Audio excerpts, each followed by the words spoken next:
इस टेस्टिंग के बाद इन्होंने देखा कि जो लोग कुछ बोल रहे थे आपके जैसे अलग अलग इलाकों में अलग अलग जगह पर, कोई डीसी से लड़ रहा है, कोई मुख्यमंत्री के दरवाजे के आगे अपना ज्ञापन दे रहा, अपना प्रदर्शन कर रहा है, कोई किसी को ज्ञापन दे रहा है, कोई किसी भी तरह से आप लिख के कर रहे हो या बोल कर रहे हो, आप विरोध कर रहे हो, वो कौन लोग हैं और वो कौन सी दलील दे रहे हैं। उस दलील में एक दलील हम सब ने दी कि सुप्रीम कोर्ट का आदेश है कि भारत के संविधान के हिसाब से हमको यह ताकत मिलती है। तो उन्होंने अगली बार इसका इलाज ढूंढा कि यार ये भारत वाले लोग ना सुप्रीम कोर्ट पे बड़ा भरोसा करते हैं और भारत के संविधान पर, कानून पर बड़ा भरोसा करते हैं। तो अगली बार एक काम करते हैं, इस देश के प्रधानमंत्री को ही बोलते हैं कि तेरे को अगर अगली बार 24 में सत्ता चाहिए तो पेंडेमिक ट्रीटी के ऊपर साइन करना पड़ेगा।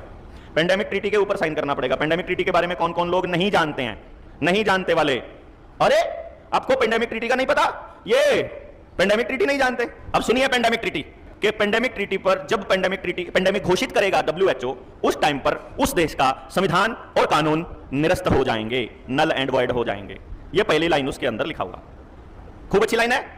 यानी कि कानून किसका चलेगा, जो WHO बोलेगा वो नियम और कायदे कानून होंगे। दूसरी मोटी बात उसमें क्या लिखी है ट्रीटी के अंदर कि यदि सरकार के किसी अधिकारी को शक हो जाए कि आपके घर में मौजूद कोई व्यक्ति, कोई वस्तु, कोई जानवर, कोई फसल इंफेक्शन फैला सकती है और वो वायरस कैरी करती है और उसमें वायरस है, तो वो उसको डिसइंफेक्ट कर सकता है। डिसइंफेक्ट का मतलब क्या लिखा हुआ है, पहले 3-4 पन्नों में डेफिनेशन लिखी है, उसमें डिसइंफेक्ट की डेफिनेशन लिखी है, उस चीज को सैनिटाइज करना। दूसरे नंबर पर उसमें लिखा है उस चीज को समाप्त करना, मतलब मार देना। और तीसरी चीज लिखी है उस चीज का जला देना। यानी कि अगर आपकी फसल, खड़ी फसल में वायरस होने का केवल शक है तो वो आपकी खड़ी फसल को जला सकते हैं। आपके एनिमल के अंदर वायरस होने का खतरा है, वो उसको किल कर सकते हैं। आपके घर में सामान रखा है, आपका बेड है, आपके कपड़े हैं, क्योंकि आप ऐसी जगह से आए थे जहां वायरस फैल सकता है, भीड़ भाड़ वाले जगह से आए थे, क्योंकि आपका मोबाइल लोकेशन बता रहा है, क्योंकि आपने वो ऐप डाउनलोड करी हुई है जो उस टाइम पे लॉकडाउन में करवाई थी लोगों ने, वो तो आपकी पल पल की लोकेशन दे रही है। तो आपकी लोकेशन सरकार के पास है, आपका मोबाइल नंबर का रियल टाइम डेटा उनके पास है। वो देख रहा है कि ये आदमी इतने बजे यहां से चला, इतने बजे घर पहुंचा है। घर पहुंचते उसने देखा, अरे तुम वहां गए थे, वहां तो 200-300 लोग थे, उनमें तो 3-4 इंफेक्शन वाले पॉजिटिव मिल गए हैं, तो तुम्हारे में भी हो सकता है। तो तुम्हारे घर में तुम तो लेट भी गए, रात को तुम सोए थे, तुम्हारा बेड में भी है, तुम्हारे कपड़ों में भी है, अब सारे कपड़े सारा बेड जलाना पड़ेगा। ठीक। तीसरा उसमें यह लिखा कि आपके घर के किसी मेंबर, ध्यान दीजिएगा, ये फिर वही दौर आ जाएगा जब कोई अय्याश राजा, उसको आपकी बहू बेटी पसंद आ जाती है तो वो आपको उठवा लेता था। ऐसे ही, मतलब ऐसा उसमें नहीं लिखा हुआ कि अय्याश कोई अधिकारी होगा तो, लेकिन अधिकारी अय्याश हो सकता है, मुझे लगता है, वो आप समझदार हैं। लेकिन उसमें लिखा हुआ है कि यदि सरकार के अधिकारी को ऐसा शक हो जाता है कि आपके घर के किसी सदस्य को वायरस ने इन्फेक्ट किया है, तो वो उसको जबरदस्ती 14 दिन के लिए उठाकर ले जा सकता है और क्वारंटाइन कर सकता है। क्वारंटाइन के लिए अलग से जगह बनेगी, वो आपके घरों में क्वारंटाइन नहीं होएगा, आपकी बार अलग डब्बे बनेंगे, जैसे चाइना के क्वारंटाइन के डब्बे आपने देखे होंगे ना आप लोगों ने, किस किसने देखे थे, इसका मतलब आपको मालूम है। अच्छा, इसमें एक और लाइन लिखी है कि आपकी मर्जी के बिना, क्योंकि ये पिछली बार हम लोग बच गए थे। पिछली बार उन्होंने बोला टेस्ट करवाओ, हमने कहा हम नहीं करवाते, हमारी मर्जी है। उन्होंने कहा ऐसे कैसे मर्जी है, हमने कहा ये हमारा संवैधानिक अधिकार है। लेकिन अब की बार उसमें लिखा है ट्रीटी में कि आपके संविधान ही नहीं है तो संवैधानिक अधिकार कहां से हो गया। तो वो ये बोल रहे हैं कि अब की बार जब आपको इन्फेक्शन हो गया तो आपको जबरदस्ती टेस्टिंग वाली प्रोसीजर में डाला जा सकता है।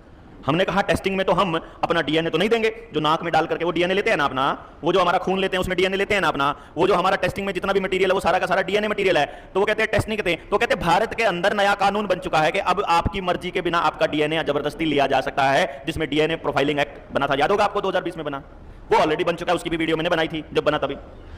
अब इसी कानून में, इसी ट्रीटी के अंदर अगली लाइन क्या लिखी हुई है, अब देखो, जबरदस्ती आपका घर जला सकते हैं, आपका कपड़े, आपके बेड, आपका फसल, आपका डंगर, आप खुद, आपका परिवार का आदमी, जबरदस्ती उसका टेस्ट कर सकते हैं, जबरदस्ती उसका कोई इलाज कर सकते हैं। यानी अगर आपके शरीर में कोई केमिकल, कोई इंजेक्शन देना है तो आपकी मर्जी के बिना जबरदस्ती दे सकते हैं, क्योंकि सरकार दलील देगी कि अब की बार केवल आपकी जान की फिक्र नहीं है, हमको दूसरों की जान की फिक्र है, आपसे ना दूसरों को खतरा है, आपसे आपको खतरा नहीं है। अब वो अगली लाइन क्या लिखते हैं कि मान लीजिए कभी ऐसा साबित हो जाए कि आप इन्फेक्शियस नहीं थे, यानी जैसे कई बार ऐसा हुआ ना कि हमने टेस्ट करवाया, हमको पॉजिटिव बोल दिया, फिर हमारा कोई इलाज या कुछ हमारे को क्वारंटाइन कर दिया, 4 दिन के बाद पता चला या 5 दिन के बाद या 15 दिन के बाद पता चला कि आप तो नेगेटिव थे, गलती से रिपोर्ट आ गई। ऐसा हो गया ना, हुआ था कि नहीं हुआ था? हुआ था।